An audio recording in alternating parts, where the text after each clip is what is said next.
네, 하나님의 말씀은 히브리서 11장입니다.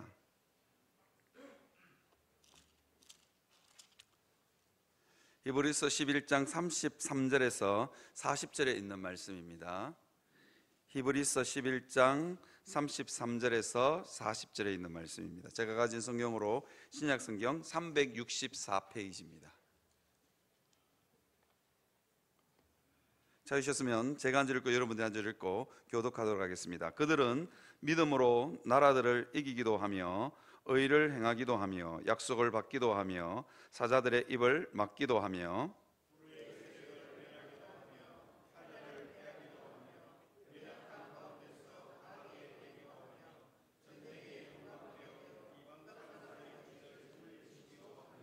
여자들은 자기들의 죽은 자들을 부활로 받아들이기도 하며 또 어떤 이들은 더 좋은 부활을 얻고자 하여 심한 고문을 받되 구차히 풀려나기를 원하지 아니하였으며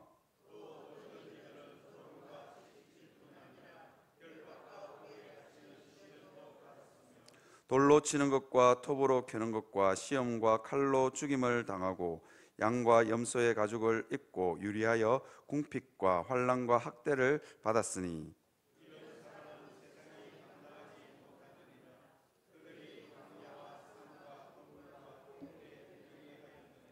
이 사람들은 다 믿음으로 말미암아 증거를 받았으나 약속된 것을 받지 못하였으니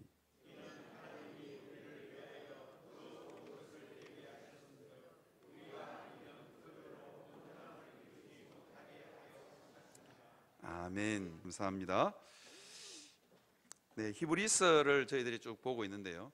첫 주 연초에 특세를 하는 바람에 이 히브리서가 이게 13장까지밖에 없어서 좀 짧기도 하고 그러다 보니까 이게 이제 본문을 선택할 때 본문이 히브리서 전체 의미가 이어지도록 이렇게 본문을 선택해야 되는데 이번 주로 히브리서가 마지막이에요. 그래서 3번 딱 설교를 하고 히브리서가 이제 끝이 납니다. 그래서 제가 선택을 하게 됐습니다. 본문의 전체 흐름을 보게 하려니까 이거 한 5주나 6주 정도는 해야 되는데 안 됐어. 히브리서의 제일 중요한 부분인 11장 믿음장으로 그냥 여러분들에게 믿음장만 그냥 설교해야 되겠다. 그렇지 않고 이걸 전체 흐름을 파악하게 해드리려면 이게 좀 무리가 따르겠다 싶어서 그냥 11장만 여러분들에게 2주 연속으로 설교하게 됩니다. 믿음이 무엇인가? 교회를 오래 다녔음에도 불구하고 이 질문을 하면요 쉽지가 않습니다. 이 질문을 하면 믿음이 뭔지를 설명하기가 정말 쉽지 않습니다. 신학을 하신 분들도 쉽지 않습니다. 저는 지난번 설교 때 믿음이 무엇인가에 대해서 저는 정말로 고민했습니다. 신학교 다니는 내내 고민했습니다. 그래서 믿음을 성도들에게 어떻게 설명할까? 교회에서 가장 많이 쓰는 단어가 믿음인데 이 믿음을 뭐라고 설명할까? 제 나름대로 이렇게 정리한 것입니다. 첫 번째 한번 띄워주시겠습니까? 믿음이란 무엇인가? 여러분 요 도식만 여러분 잊지 않아도 히브리서의 한 절반 정도는 여러분 배우셨다고 생각하면 될 것 같습니다. 믿음이 뭐냐? 믿음은 아는 것하고는 다릅니다. 이게 to know인데요. 이게 아는 것은 사실과 관련되어 있죠. 아는 것은. 그런데 여러분 사실이라 그래서 진리는 아닙니다.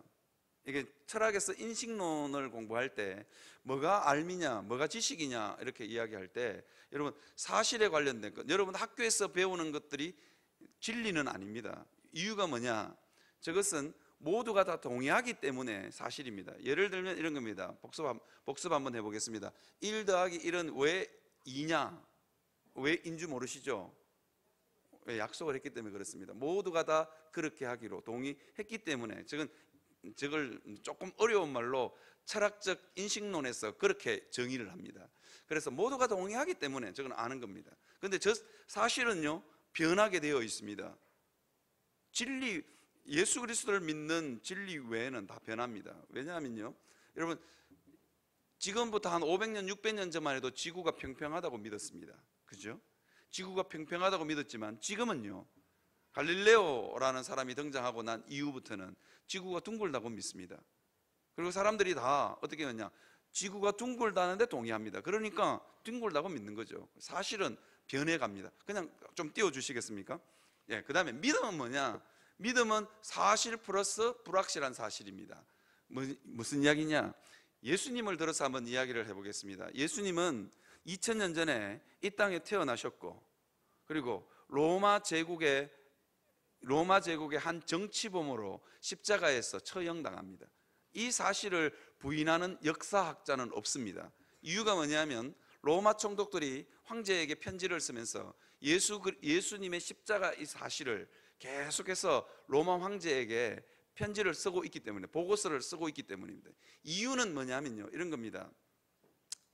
로마 총독이 세금을 걷어서 로마로 보내야 되는데 이 세금이 그치지가 않는 겁니다. 그 당시에 세금은 다 어디서 그쳤냐 하면, 어디서 그쳤을까? 신전에서 걷었거든요. 신전에서. 그러니까 이방 신들을 섬기는 신전에서 이제 세금을 걷었단 말이에요. 그런데 예수 믿는 사람들이 점점 늘어나면서 신전에 오는 숫자가 줄어든 거예요. 그러니까 총독이 이제 해고를 당하게 생긴 거예요. 그러니까 황제에게 변명의 편지를 써야 되잖아요. 그러니까 이상하게 30년 전 아니면 10년 전에 예수라는 사람이 처형됐는데 사람들이 딱 그 사람을 하나님의 아들이라고 믿어서 신전에 안 온다는 거예요. 그래서 세금이 안 거치니 황제여 좀 봐주십시오. 그렇게 편지를 쓴 기록들이 굉장히 많이 남아 있기 때문입니다. 그냥 아까 그 그림을 다시 한번 띄워주시겠습니까? 그래서 그런데요, 예수님이 2000년 전에 십자가에서 처형된 것은 분명한 역사적인 사실이지만 불확실한 사실도 있습니다. 그게 뭐냐면 예수님이 하나님의 아들이고 그 예수님이 나의 죄를 위해서 죽었대요. 그래서 그 예수님을 믿으면 천국 간대요. 그런데 이 사실은 불확실한 사실입니다. 왜 불확실하냐? 모두가 다 동의하지 않기 때문에 어떤 사람은 그걸 믿고 어떤 사람은 그걸 믿지 않습니다. 그렇기 때문에 이건 불확실한 겁니다. 그렇기 때문에 이거는 학교에서 배우는 내용이 아닙니다. 그런데 예수 믿는 사람은 뭐냐? 예수 믿는 사람은 모두가 다 동의하지 않는 그 사실을 사실로 받아들이는 겁니다. 사실로 받아들이는 그날부터 내 마음 안에 변화가 생기고 내 삶에 변화가 생깁니다. 이게 뭐냐면, 그래서 이게 불확실한 사실이 너무도 분명한 사실로 이게 나타나게 되는 거죠. 그래서 히브리서는 믿음은 바라는 것들의 실상, 보지 못하는 것들의 증거가 되는 것입니다. 저 불확실한 사실, 예수라는 분이 나를 위해서 죽으셨다, 그 예수라는 분이 나를 사랑하신다, 이건 동의할 수도 있고 동의하지 않을 수도 있습니다. 그런데 예수 믿는 사람, 믿는다는 게 뭐냐? 저 불확실한 사실을 사실로 받아들이는 게 믿음입니다. 한번 그 다음 장에 뭐가 하든가, 제가 오늘 여러분들하고 같이, 그런데요, 저는 이 불확실한 사실을 사실로 받아들이기 위해서 하나님이 끊임없이 일하신다는 거예요. 그래서 제가 저 사실과 불확실한 사이의 플러스의 의미에 대해서 여러분들하고 계속 좀 나누고 있습니다. 지난주에는 긍휼하신 하나님에 대해서 나누었습니다.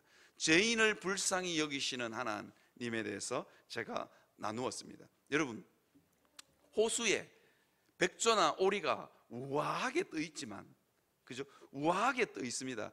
그런데요, 정말로 우아하게 그냥 떠 있지만, 그런데 그 백조와 오리의 다리는요, 끊임없이 움직이고 있죠. 우리가 어느 날 갑자기 예수님이 믿어지고 하나님의 존재가 믿어지는 건 이유가 있습니다. 하나님이 끊임없이, 우리가 믿은 거 아닙니다. 우리가 믿기 위해서 힘쓰고 노력하고 애썼기 때문이 아닙니다. 그래서 믿음은 선물입니다.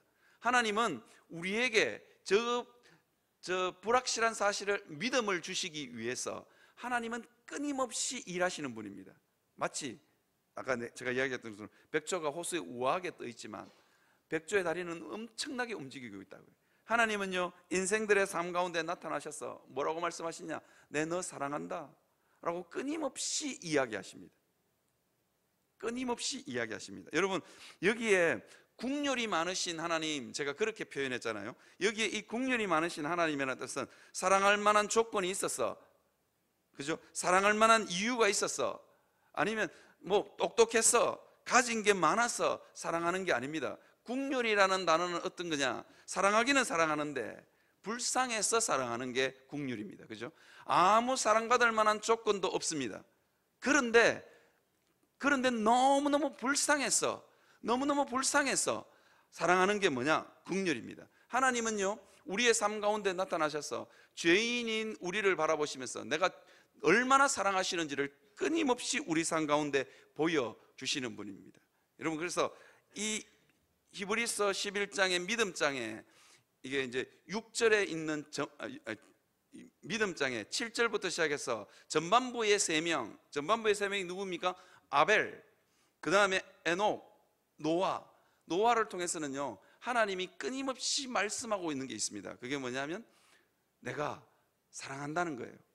내가 죄인을 너무너무 긍휼히 여긴다는 거예요. 그게 어디서 나타나냐면 노아를 보면 잘 나타나 있습니다. 에녹도 마찬가지고 아벨도 마찬가지이지만 하나님이 죄인을 얼마나 사랑하시는가, 어떻게 사랑하시는가 하는 걸 보여주고 있습니다. 그게 뭐냐면 창세기 6장 8절입니다. 제가 한번 띄워주시겠습니까? 제가 지금 히브리어하고 영어를 준비해 왔는데요, 저게 여러분, 그러나 노아는 여호와께 은혜를 입었더라. 이제 우리나라 개역 개정은 저렇게 번역했거든요. 그러나 노아는 여호와께 은혜를 입었더라. 그렇게 되는데 영어를 좀 읽을 수 있는 분들은 한번 읽어보십시오. But Noah found favor in the eyes of the Lord. 그렇게 했습니다. 이게 뭐냐면 노아는 어느 날 갑자기 기도하다가 눈을 탁 들었는데 뭘 발견했다고요? 하나님의 눈에 favor, 이거는 은혜라는 뜻도 되기도 하지만 눈물, 긍휼, 이런 뜻입니다. 저기에 히브리어에 헨이라고 적혀 있는 게 저게 뭐냐면요, 히브리어의 은혜라는 뜻입니다. 은혜라는 뜻인데 저거는 눈물 아니면 긍휼, 이런 뜻입니다. 어느 날 노아가 세상 모든 사람들이 죄를 짓고 하나님을 거들떠보지도 않는 그 시대 가운데서 어느 날 노아가 기도하다가 눈을 딱 들었는데 하나님하고 눈이 딱 마주쳐 있는 거예요. 그러니까 하나님 눈에 눈물이 맺혀 있는 거예요.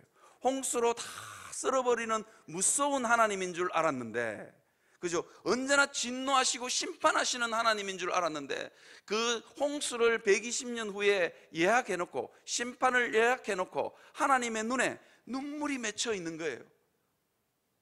이게 이 세상에 코로 호흡하는 모든 생물들을 다 쓸어버리는 계획을 세우신 하나님의 눈에 눈물이 맺혀 있는 거예요. 노아는 어느 날 기도하다가 고개를 들어 하나님 눈에 맺혀 있는 눈물을 본 거예요. 그러니까 노아는 그 하나님을 위해서 뭐든지 다 해줄 수 있는 거예요. 120년 후에 홍수가 있을지 없을지 모르겠지만 저렇게 나를 위해서, 아니면 이 쓸어버릴 이 세상을 위해서 눈물 흘리고 계시는 하나님이라면 내 인생 그냥 120년 동안 방주 짓다가 헛송세월해도 아깝지 않다. 그 고백을 한 사람이 누구냐? 노아입니다. 그렇지 않겠습니까? 노아는요, 산 위에다가, 산 중턱에다가 방주를 지었습니다. 아니면 산 꼭대기에다가 지었습니다. 그 이유는요, 홍수가 나고 한참 후에 방주가 떠올랐거든요. 그러면 산 중턱 아니면 산 꼭대기에다가 방주를 지으면서 120년 동안 사람들이 노아를 보면서 얼마나 손가락질 했겠습니까? 노아도 그 방주 짓다가 진짜 120년 후에 홍수가 올까? 그런 생각이 문득문득 밀려왔을 겁니다. 믿음이라는 게 그렇습니다. 그런데 노아는 하나님 눈에 맺혀 있는 눈물을 보고는 저 하나님이라면 120년 후에 홍수가 오지 않아도 나는 기꺼이 할 수 있겠다. 나를 저렇게 긍휼히 여기시고 나를 위해서 눈물이 맺혀 있는 저 하나님이라면 나는 기꺼이 내 인생 희생하고 욕도로 묻고 멸시와 조롱 다 받아도 상관없다. 그게 믿음입니다. 노아의 마음속에 그게 있는 거예요. 믿음은 뭐냐? 하나님이 나를 긍휼히 여기시는 하나님, 나를 바라보시면서 눈에 눈물이 맺혀 있는 그 하나님을 확인하고 그 하나님 앞에 인격적인 반응을 하는 게 믿음입니다. 사랑하는 성도 여러분, 여러분들은 여러분들의 삶 가운데 언제 한번 다른 사람을 정말 불쌍히 여겨본 경험이 있으십니까? 여러분, 저는 어쨌든 소설을 읽든 영화를 보든 다른 사람을 한번 긍휼히 여겨본 경험들이 많았으면 좋겠습니다. 그게 우리의 딱딱하게 굳어진 마음들을 녹여내기 때문입니다. 저는요, 제 인생에서 다른 사람을 불쌍히 여긴 경험들이 많지만 제가 지금도 그 장면만 떠오르면 제가 정말로 나를 자책하고 내가 왜 그랬을까? 아니면 내가 잘못한 거 하나도 없음에도 불구하고 내 가슴을 치면서 진짜 저 사람은 저 아이는 내가 불쌍히 여겨야 되겠다는 마음이 저절로 드는 장면이 하나 있습니다. 여러분, 이야기를 한번 해드릴게요. 저는 캐나다에 있을 때 뉴욕에 여행을 가게 되었습니다. 뉴욕에 거금을 들여서 뉴욕에 여행을 가게 됐는데 목사님 한 가정이랑 같이 여행을 가기로 돼 있었습니다. 그런데 캐나다 밴쿠버 공항에서 비행기를 놓쳤습니다. 일생에 한 번 일어날까 말까 한 일인데 비행기를 놓쳤어요. 그래서 얼마나 고생을 했는지 하루 종일 공항에 앉아가지고 맨날 구걸하듯이 그 티켓팅하는 항공사에 가가지고 표 있냐고, 표 있어. 항공사 직원들이 다 저를 향해서 머리를 절레절레 흔들었습니다. 어떻게 해서 비행기를 놓치냐고. 그래가지고 어렵게 뉴욕에 가서 그 목사님 가정과 만나게 된 거예요. 하루 만에 만나게 됐는데도 너무 반가운 거예요. 뉴욕에 큰 지하철역이 있는데 대리석으로 장식된 어리어리한 지하철역이 있더라고요. 거기서 목사님 가족을 만나서 이야 얼마나 반갑던지. 그리고 그 표를 구해가지고 뉴욕으로 날라온 무용담부터 시작해가지고 얼마나 그 가정 네 명, 우리 가정 5명 해가지고 뉴욕 그 지하철역에서 막 완전히 중국 사람처럼 떠들고 막 그래 가고 있는데 딱 뒤로 돌아왔는데 우리 막내 아들이 없는 거예요. 엄마도 못 발견했는데 내가 발견했어. 그 넓은 뉴욕 지하철에서 우리 막내 아들이 없는 거예요. 우와, 진짜 하늘이 무너지는 것 같더라고요. 그래가지고 우리 막내 아들을 막 찾으러 갔는데 우리 막내 아들이 지하철역 한 중간에 서서 울고 있는 거예요. 딱 정중앙에 서서 움직이지도 않아. 캐나다 학교에서 진짜 잘 가르친 것 같아요. 캐나다 학교에서 뭐 말하냐면 엄마 아빠가 보이지 않으면 don't move, 움직이지 말라는 거예요. 그 다음에 keep stay, 그 자리에 딱 서서 울으라는 거예요. 캐나다 학교 진짜 잘 가르쳤어요. 안 그랬으면 진짜 아이를 진짜 잃어버렸을 거예요. 그런데 애가 뉴욕 그 지하철 그 넓은 지하철역 대리석으로 으리으리하게 장식된 그 중간에 딱 서서 애가 목을 쭉 빼고 이래가지고 막 하고 울고 있는데 그 모습을 보는데 막 억장이 무너지더라고요. 얼마나 불쌍하든지 내 저놈은 아무리 애를 먹여도 내 끝까지 사랑한다 그 마음이 절로 생기더라고요.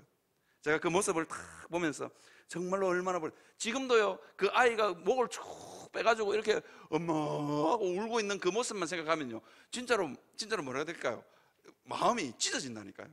이게 국률입니다. 여러분, 때때로 하나님이 우리를 보실 때 갈 길을 알지 못하고 인생의 수많은 낭떠러지를 만나서 갈 바를 알지 못하고 서서 울고 있는 우리 모습 보면서 하나님이 울고 계신다니까요. 그게 뭐냐면 노아가 바라본 하나님의 눈입니다. 하나님의 눈은 눈물이 맺혀 있는 것을 보고 노아는 기꺼이 믿음의 행동을 하는 것을 볼 수 있습니다. 사랑하는 성도 여러분, 우리가 왜 하나님이 믿어지느냐? 왜 우리는 지구상의 반은 믿고 반이 안 믿는, 어떤 사람은 하나님이 있다 그러고 어떤 사람이 없다 그러고, 우리는 왜 예수님을 믿고 하나님을 믿을 수 있느냐? 그 하나님께서 우리 삶 가운데 나타나셔서 하나님의 국률하심을 보여주었기 때문입니다. 여러분, 그 하나님이 우리를 바라보시면서 눈물 맺힌 하나님의 모습들을 날마다 볼 수 있는 여러분들이 되시기를 바랍니다. 그래야 믿음이 생기는 것입니다. 그래야 믿음이 강하여지는 것입니다. 믿음은요 그냥 강하여지는 게 아닙니다. 믿음은 그 눈물 흘리는 하나님을 매일매일 순간순간마다 만날 때 그 경험이 얼마나 많으냐에 따라서 믿음이 강해지는 것입니다. 여러분, 우리를 향해서 언제나 눈에 눈물이 맺혀 있는 하나님을 보면서 우리가 하나님의 말씀을 어길 수 있을까요? 하나님에서 우리가 돌아설 수 있을까요? 돌아섰다가도 눈물 맺혀 있는 하나님만 생각하면 다시 돌아오는 게 우리입니다. 그 믿음의 반복이 쓰러지고 넘어지는 그 경험의 반복이 쌓여서 우리의 믿음은 강하여지는 것입니다. 이것이 국률하시는 하나님을 만나는 것이 우리 인생의 큰 재산입니다. 제가 한번 이야기를 해볼까요? 어느 목사님이 성도들이 뭐라고 한마디만 하면 그걸 견딜 수 없는 분이, 여러분 이게 목회가 쉽지 않습니다. 이게 3D 업종 중에 하나입니다. 왜냐하면요 성도 수가 많으면 많을수록 전부 다 자기 생각 가지고 목사님한테 한마디씩 하거든요. 안 하실 것 같습니까? 합니다. 그래서 성도들이 우리 목사님 뭐 어쩌고 저쩌고 한마디만 들으면 이 목사님은 그걸 견딜 수가 없는 거예요. 그게 얼마나 고통스러운지 모릅니다. 연예인들이 이 마약을 하거나 연예인들이 이렇게 갑자기 이렇게, 여러분 이게 모든 사람을 내 적으로 돌려 세우거나 모든 사람이 내를 싫어한다고 그거냐 버티기 힘든 겁니다. 목회도 여러분 앞에 있는 목사가 멀쩡해 보이지만 그 수많은 상처를 안고 써 있는 사람이 목사입니다. 근데 그 목사님은 저는 막 성도들이 그런 말 해도 막 한 귀로 듣고 한 귀로 흘리기도 하고 또 둔해가지고 무슨 말인지 알아듣지도 못하고 그런데 그래도 이게 다른 사람한테 싫은 소리 듣거나 다른 사람에게 비난의 소리를 듣는 게 참 쉽지 않습니다. 어느 목사님이 그걸 견딜 수가 없는 거예요. 어느 목사님은 그 한마디 들으면 막 그날 밤에 잠만 못 자는 게 아니고 며칠씩을 잠을 못 자는 거예요. 한 소리 들으면 한마디 해야 되는데 한마디 할 수도 없고 막 그러니까 너무 꿍꿍 앓고 이제 완전히 죽게 생긴 거예요. 죽게. 그래서 목회를 그만둬야 되겠다 다 그러고 있는데 사모님이 도저히 그 모습을 보고 있던 사모님이 견딜 수가 없었어. 이렇게 한마디 한 거예요. 당신은 사람 말은 그렇게 잘 들으면서 하나님 말은 왜 그렇게 안 듣냐고. 무슨 말인지 아시겠죠? 여러분, 하나님이 우리 삶 가운데 나타나셔서 하시는 말씀이 뭘까요? 너 사랑한다 아니겠습니까? 그런데 목사님이 기가 번쩍 뜨인 거예요. 기가 번쩍. 여러분, 교회 다니면서 사람 말 잘 들으시는 분들 한번 생각해 보십시오. 사람 말은 그렇게 잘 들으면서 왜 그렇게 하나님 말은 안 듣는지 모르겠어요. 사람들이 아무리 멸시하고 조롱해도, 사람들이 아무리 나를 미워하고 싫어해도 하나님이 내게 나를 사랑하신다는데, 그 하나님이 나를 보면서 눈물이 맺혀 있다는데, 그 하나님을 확인했는데 살아갈 용기가 안 생길까요? 살아갈 힘이 안 생길까요? 그 목사님이 벌떡하고 일어섰대요. 여러분, 여러분 있잖아요. 세상이 아무리 거칠고 힘들어도, 여러분 이유가 있습니다. 세상이 아무리 거칠고 힘들어도 하나님, 나를 긍휼히 여기시는 하나님을 아침마다 만나는 사람은 그 세상을 이겨낸다니까요. 그래서 오늘 설교 제목이 세상을 이기는 믿음입니다. 우리에게 뭐가 필요하냐? 하나님의 음성을 들을 수 있는 믿음이 필요한 겁니다. 세상 모든 사람들이 나를 싫어해도 하나님은 나를 사랑하신다. 그죠? 하나님은 나를 불쌍히 여기신다. 하나님 눈에 맺혀 있는 눈물을 확인하는 성도는 이 땅 무섭지 않게 살아갈 수 있다니까요. 사랑하는 성도 여러분, 그 하나님을 만나시는 여러분들이 되시기를 주의 이름으로 축원합니다. 여러분, 교회 생활이 힘든 이유가 무엇인지 아십니까? 성도들이 내를 싫어했어요. 천만에요. 하나님의 음성을 듣지 못하기 때문입니다. 하나님 눈에 맺혀 있는 눈물을 보지 못하기 때문입니다. 여러분 잘 아시죠? 제가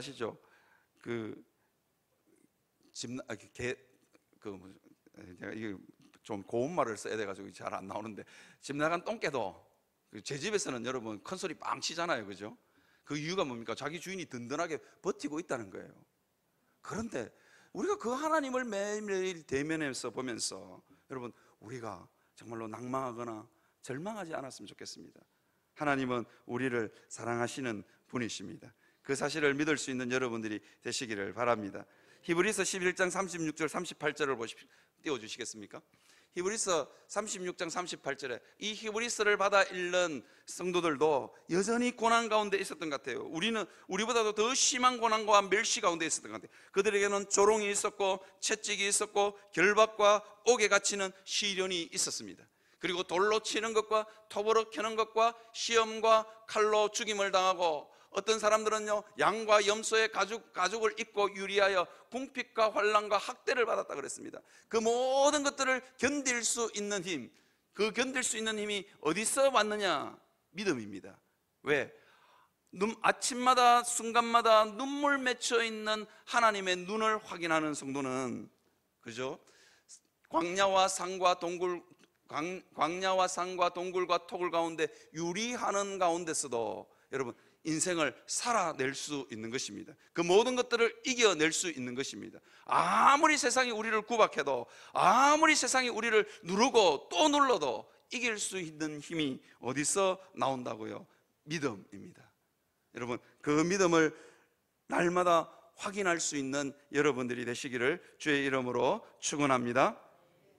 그 다음에 제가 다시 한 번 더 띄워주시겠습니까? 믿음이란 무엇인가? 그 부분만 한번 다시 한번 띄워주시겠습니까? 네. 그 다음에요. 그 다음 플러스의 의미가 있는 거, 그죠? 그 다음에 제가 여러분들에게 드리고 싶은 말씀이 있습니다. 성도는 어떻게 해서 불확실한 사실을, 앞으로 있지도 않는 일, 그냥 바라는 것들, 그리고 보이지 않는 것들이 내 삶 가운데 실상으로 증거로 나타날 것을 믿느냐? 전능하신 하나님을 만났기 때문입니다. 그 전능하신 하나님이 우리의 삶 가운데 다가오시기 때문입니다. 그런데요, 여러분, 이제 됐습니다. 내려주십시오. 그런데 여러분, 우리가 한번 잘 생각해 봅시다. 전능하신 하나님이 우리에게 다가오실 때 어떨 때 다가올 것 같습니까?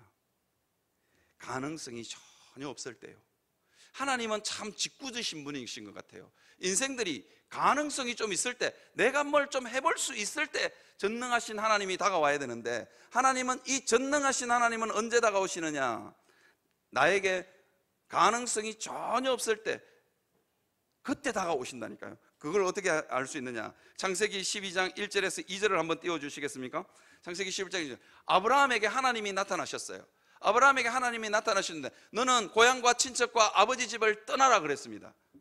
그리고는 뭐냐면, 내가 내게 보여줄 땅으로 가라 라고 이야기하셨습니다. 하나님이 땅을 보여준다 그러는데, 아브라함에게는 약속의 땅 가나안에는 땅 한 평 없었습니다.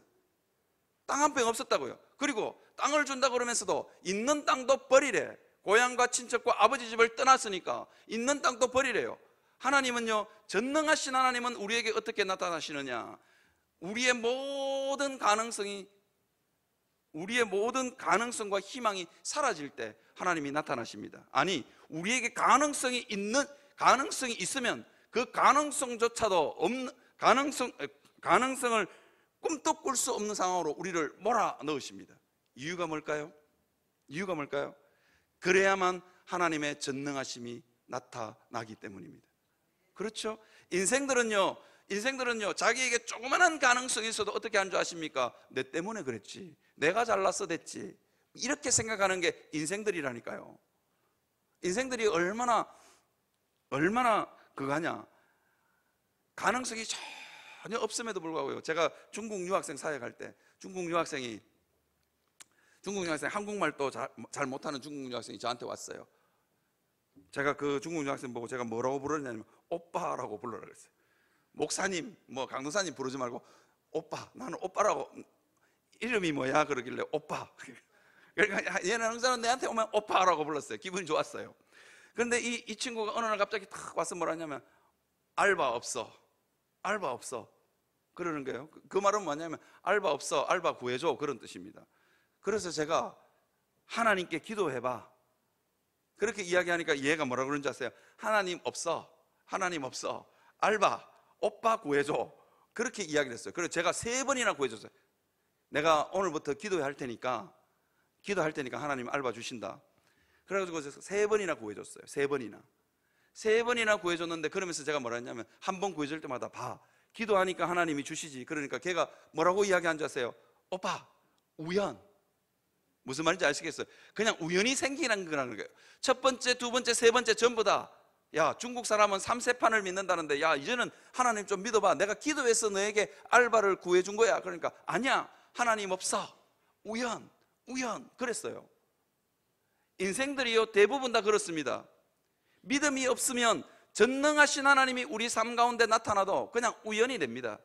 아니면 자기한테 조그마한 가능성이 있으면 어떻게 하는지 아시겠어요? 전능하신 하나님은 뒤로, 내 인생 뒤로 저리 가라는 거예요. 전능하신 하나님은 내 인생 바깥으로 밀어내고 뭐라고 이야기하면서, 내가 잘났어, 내가 운이 좋았어, 됐다는 거예요. 그러니까 전능하신 하나님은 우리에게 나타나실 때마다 우리에게 있는 조그마한 가능성조차도 다 몰아내십니다. 그리고는 우리 삶 가운데 가능성이라고도 조금도 없는 것으로 우리를 몰아넣으십니다. 그리고는 전능하신 하나님을 믿으라는 겁니다. 이게 하나님의 짓궂음입니다. 하나님 굉장히 짓궂으신 분입니다. 왜냐하면 또 다른 표현으로 표현하면요, 인생이 그만큼 완고하다는 것입니다. 여러분 생각해 보십시오. 창세기 12장 1절 2절 한번 띄워주시겠습니까? 창세기 12장 보면 애 하나 없는 아브라함에게 뭐라고 했냐면, 내가 너로 큰 민족을 이루고 내게 복을 주어 내 이름을 창대케 하리니 너는 복이 될지라. 여러분, 애 하나 없는 아브라함에게, 여러분, 아브라함이 75세입니다. 할아버지입니다. 그런데 애가 없어요. 그 애 없는 할아버지한테 뭐라고 그러냐면, 뭐라고 그럽니까? 내가 너로 큰 민족을 이루겠다. 그런데 이걸 믿으라는 거예요. 하나님은 언제나 전능하신 하나님은 우리 삶 가운데 그렇게 나타나십니다.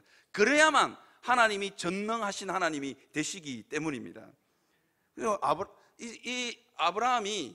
아브라함에게 하나님이 나타나실 때 어떤 때냐? 사라의 몸에, 사라가 더 이상 임신할 수 없는 할머니가 되었을 때, 하나님 그 전에 사라가 그래도 임신할 가능성이 있을 때 나타난 거 아닙니다. 그리고도 하나님은 얼마나 더 기다렸냐? 25년을 더 기다렸어. 아브라함이 100세, 사라가 90세 되었을 때. 여러분 아직까지 여기 90세 되신 어르신이 계신가요? 그때 나타나셔가지고 아들을 줄 테니까 믿으래요. 야, 하나님은 어떤 면에서는 잔인하신 분입니다. 이유가 있습니다. 그래야만 하나님의 전능하심이 드러나기 때문입니다. 우리 인생 곳곳에 그 전능하신 하나님이 나타나셔서 하나님이 얼마나 전능하신지, 하나님이 얼마나 전능하신지를 우리에게 끊임없이 나타내 보이십니다. 그 전능하심들이 차곡차곡 쌓여서 우리에게 믿음이 되는 것입니다. 믿음이 되는 것입니다. 제가 이 부분은 살짝 건너뛰고 이제 여러분들하고 한번 이야기 한번 해보겠습니다. 여러분 있잖아요. 그냥 이 부분 합시다. 그냥 하지 맙시다. 시간이 너무 없어서. 자, 여러분, 제 인생 가운데도 전능하신 하나님은 수없이 나타났습니다. 제가 한번 이야기를 하나 해드리겠습니다. 저는 중학교 1학년 때, 초등학교 3학년 때인가요? 4학년 때 우리 아버님이 교회를 3년을 다니시고 중학교 1학년이 되는 해에 우리 아버님이 교회를 다니지 않으셨습니다. 그때부터 저는 부모님이 신앙생활을 해달라고 기도를 했습니다. 장장 몇 년간 기도를 했을 것 같습니까? 약 20년입니다. 제가 한번 물어볼게요. 저는 그 20년간 기도하면서 하루도 빠짐없이 부모님의 구원을 위해서 기도했을까요? 안 했을까요? 여러분들 중에 정말로 믿음을 가지고 기도해 보신 분은 압니다. 한 1년 정도도 기도하기가 힘듭니다. 저는요, 장장 10년 동안 저는요, 부모님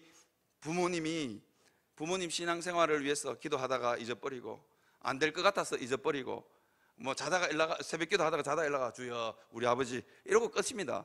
그런데 한 10년쯤 지나고 나니까요, 가능성이 전혀 없는 거예요. 우리 어머님이 예수 믿을 가능성이라고는 전혀 없는 거예요. 그러니까 내 마음에도 절망이 찾아오고, 그래도 그냥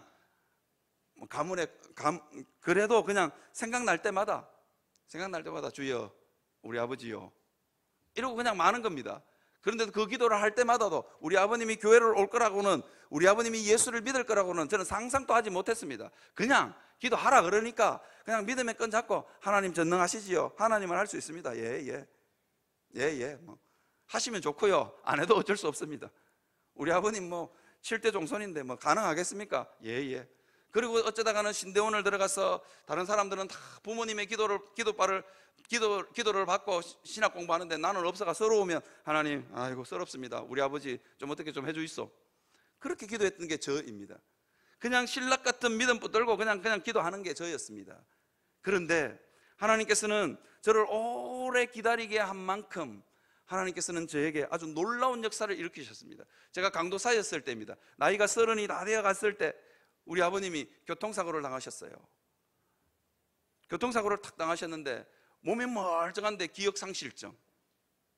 그런데 이상하게 우리 아버님의 기억 속에 뭐만 살아있었냐?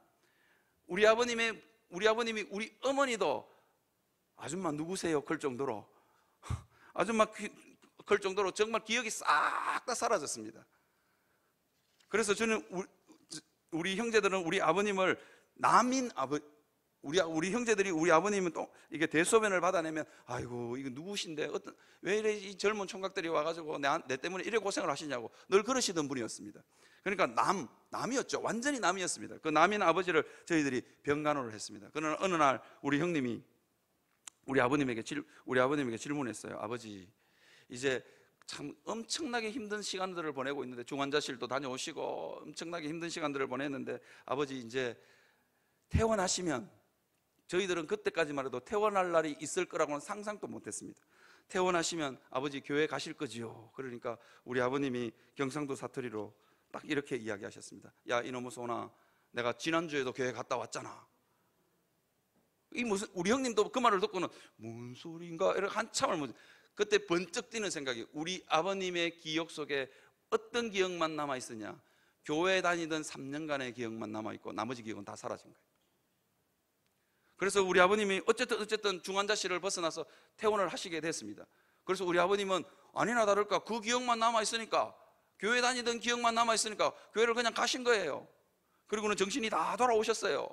그리고는 제가 물었는지 우리 형님이 물었는지 잘 모르겠지만, 아버지 이제 정신 다 돌아오셨는데 이제 교회 안 가실 겁니까? 그러니까 우리 아버님이 이렇게 대답하셨어요. 야 이놈의 소나, 교회를 가다가 안 가다 그러면 동네 사람도 욕한다. 그냥 막 쭉 다닐란다. 여러분, 하나님은요 인생의 모든 가능성들이 다 내려놓는 그 순간에 전능하신 하나님은 일하십니다.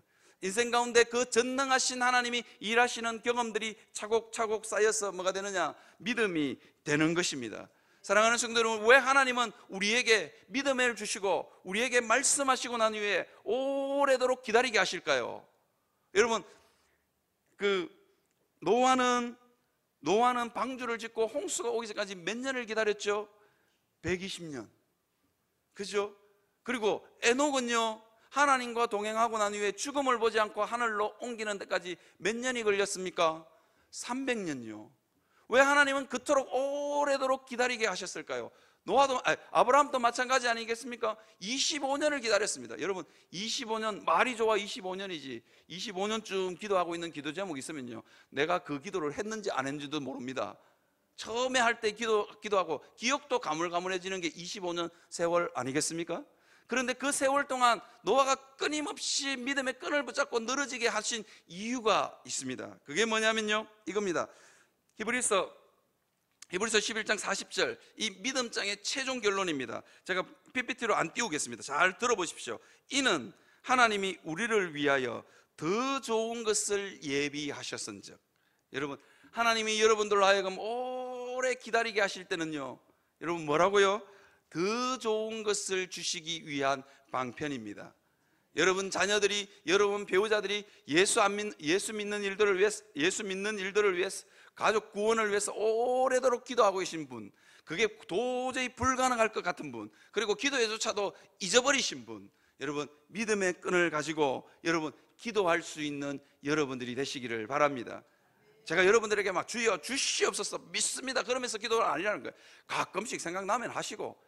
왜냐하면요 이유가 있습니다. 믿음은 전능하신 하나님이 살아계시다는 것을 확인하는 통로이기 때문입니다. 믿음이요 전능하신 하나님을 일하시게 하는 게 아닙니다. 이거 조금 어려운 말인데, 우리의 믿음이 전능하신 하나님으로 하여금 일하시는 통로가 아니라 뭐라고요? 믿음은 전능하신 하나님이 살아계시다는 것을 확인하는 통로이기 때문입니다. 여러분, 우리 삶 가운데 전능하신 하나님이 나타나셨음에도 불구하고 우리 마음 가운데 믿음이 없으면요 그냥 전능하신 하나님은 그냥 우연일 뿐입니다. 어쩌다 보니까 일어난 일일 뿐입니다. 그러나 기도하시는 분, 믿음을 가지고 하나님 앞에 소망을 걸고 바랄 수 없는 중에 바라고 보이지 않는 것들이 나타날 거라는 증거로 확실하게 나타날 거라는 믿음을 가지고 하나님 앞에 믿음의 끈을 가지고 매달리는 사람에게는요 그 일이 일어나는 순간 전능하신 하나님이 살아계시다는 것을 확인하게 되는 것입니다. 그래서 여러분 그 믿음을 가지고 있는 여러분들이 되시기를 바랍니다. 여러분, 홍해가 아니고 요단강이 언제 갈라졌습니까? 여러분, 요단강이 언제 너무 추상적인 질문입니까? 요단강이요 넘실넘실거리고 있을 때 하나님은 요단강을 쫙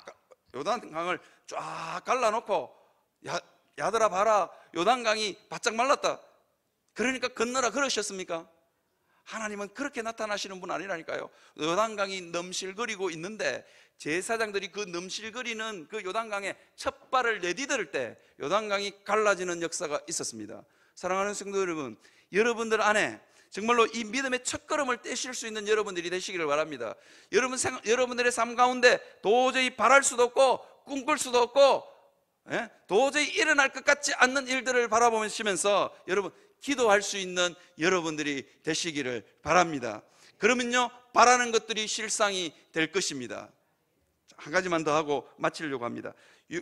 이 히브리서 11장의 믿음장의 결론이 뭐냐? 이는 하나님이 우리를 위하여 더 좋은 것을 예비하셨은즉, 하나님이 더 좋은 것을 주시기 위해서는 오래 기다리게 하십니다. 그런데 그 다음에 예비하셨은즉 우리가 아니면 그들로 온전함을 이루지 못하게 하려 하심이라. 이게 뭐냐면요, 우리가 오래도록 기다려서 받은 더 좋은 것은요, 어떤 데 쓰이냐면 다른 사람을 살리는 데 사용됩니다. 무슨 말이냐면요, 내가 오래도록 기도해서 하나님께 더 좋은 것을 받는 순간 어떤 식이냐, 내 믿음의 간정이 다른 사람을 살리는 역사가 일어납니다. 제가 이야기하잖아요. 저는요, 우리 아버님이 예수 믿은 이야기 가는 교회들마다 합니다. 근데 용원한 교회가 제일 반응이 좀 시원찮아요. 가는 곳곳마다 이야기합니다.